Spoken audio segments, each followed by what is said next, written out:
pagi saudara-saudara yang diberkati oleh Tuhan. Mari sebelum kita merenungkan firman Tuhan pada pagi hari ini, kita naikkan syukur kita kepada Tuhan yang memberi kita hikmat dan bersyukur kepadanya.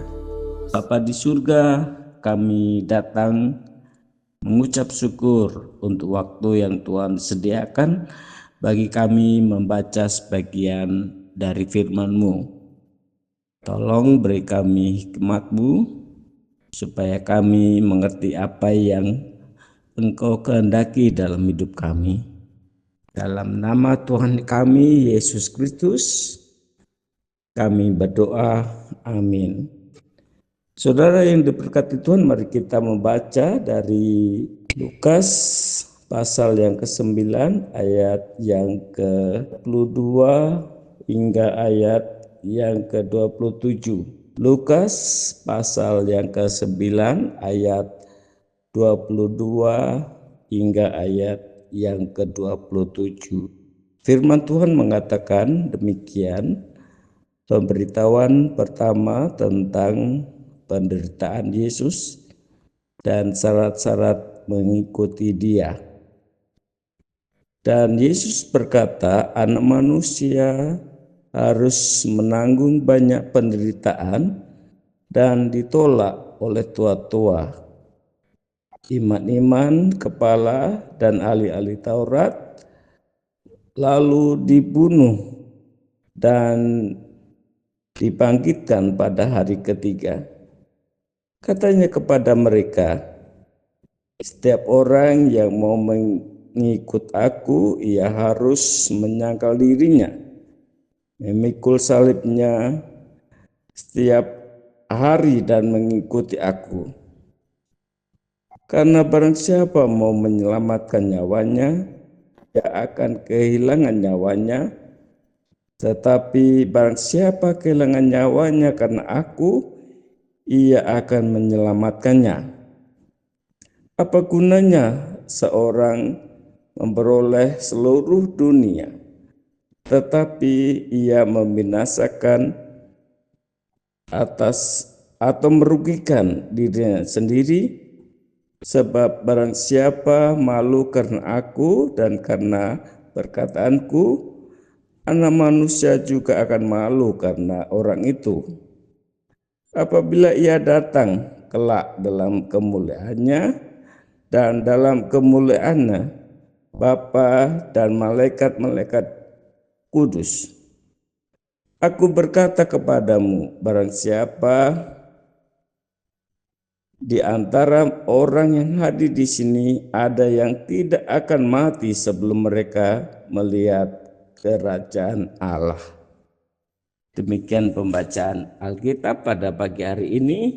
Mari kita merenungkan sejenak apa yang Tuhan inginkan dalam hidup kita, khususnya dalam memperingati atau menyambut pekan Sangkal Diri yang akan dilaksanakan di setiap gereja adalah keselamatan pada bulan September yang akan datang.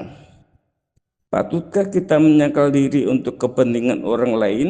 Demikian tema yang diberikan kepada saya untuk direnungkan pagi hari ini. Setiap tahun, Balai Keselamatan Sedunia mengadakan apa yang dinamakan self denial atau penggalangan dana melalui penyangkalan diri. Di Indonesia, seluruh gereja dan institusi Balai Keselamatan menyebut penggalangan dana ini PSSD atau Persembahan Seminggu Sangkal Diri yang diadakan pada setiap bulan September dalam suatu ibadah khusus. Dana yang terkumpul sebagian dikirimkan ke kantor pusat Balai Keselamatan Internasional di London, Inggris, dan melalui kegiatan misi kemasyarakatan dana tersebut disalurkan kembali kepada mereka yang membutuhkan.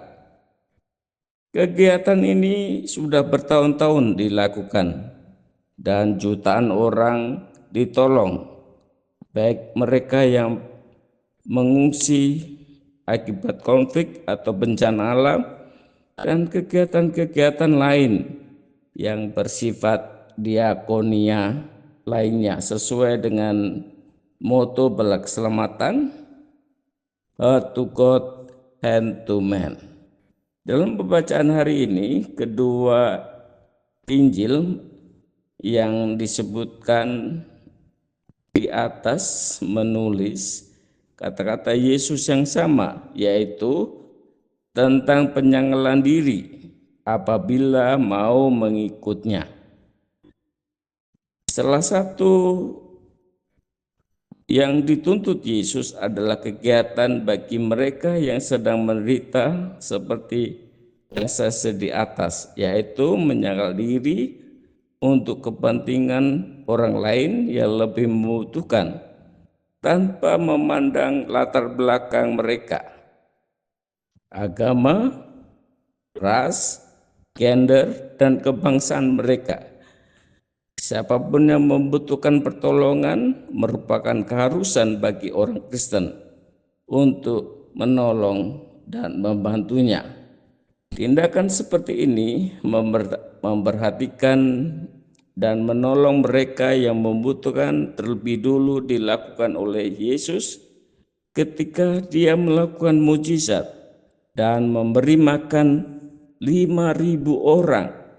Hal ini tercatat dalam Injil Matius 14 pasal yang 21, Lukas 9 ayat 14, dan Yohanes 6 ayat yang 10.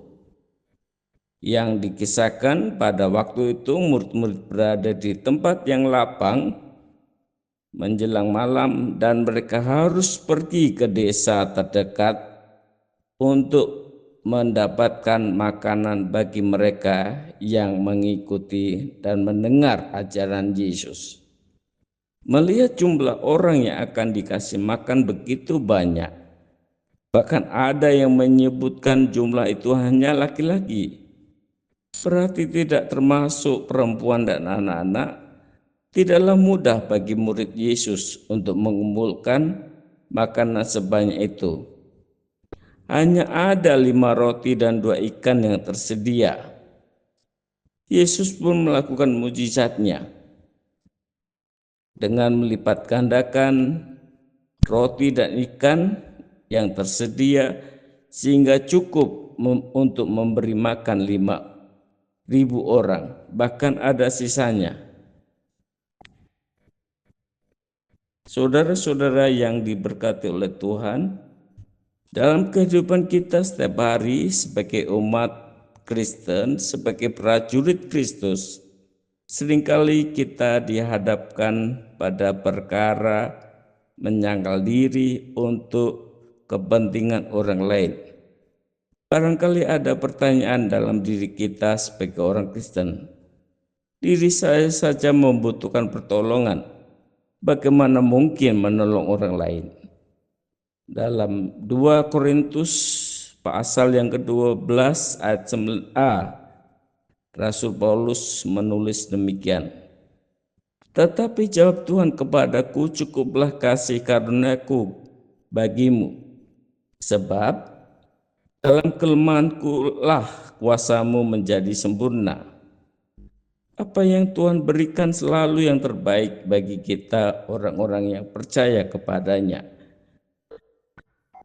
Apa yang ada pada kita, sesederhana apapun itu, di tengah kekurangan yang ada pada kita, apabila kita pergunakan atau kita persembahkan dengan iman, dengan hati tulus, penuh sukacita, dan dengan segenap hati, menjadi berkat bagi orang lain, khususnya mereka yang sedang membutuhkan. Mari kita memberi dari apa yang Tuhan sediakan bagi kita. Pasti menjadi seorang yang lebih hidup bagi kita. dan Tuhan dipermuliakan. Barangkali saudara sedang bertugas atau menggantikan teman bekerja di suatu tempat yang tidak dapat ditinggalkan demi keselamatan orang lain. Atau barangkali saudara dituntut untuk memberikan sebagian uang, yang mana jumlah tersebut sangat berarti bagi saudara untuk membantu orang lain lebih memerlukan. Lakukan semua itu dengan ketulusan dan sukacita. Amin. Mari kita berdoa. Bapa di surga, kembali kami datang pada akhir renungan hari ini. Kami yakin Tuhan sendiri akan memberi hikmat bagi para pendengar untuk mengerti arti dari renungan hari ini. Bapa di surga, kami mohon Engkau memberkati setiap orang, menyembuhkan mereka yang sakit, menolong proses belajar bagi mereka yang masih menuntut ilmu di sekolah, membuka jalan bagi mereka yang sedang mencari pekerjaan, menolong rumah tangga, keluarga, suami, istri, dan anak-anak yang mengambil bagian dalam podcast ini. Memberkati setiap operator dari podcast ini, orang-orang yang ada di sekitar kami, yang kepadanya kami melakukan aktivitas kami. Terima kasih Bapa di surga, dalam nama Tuhan Yesus kami naikkan doa ini. Amin.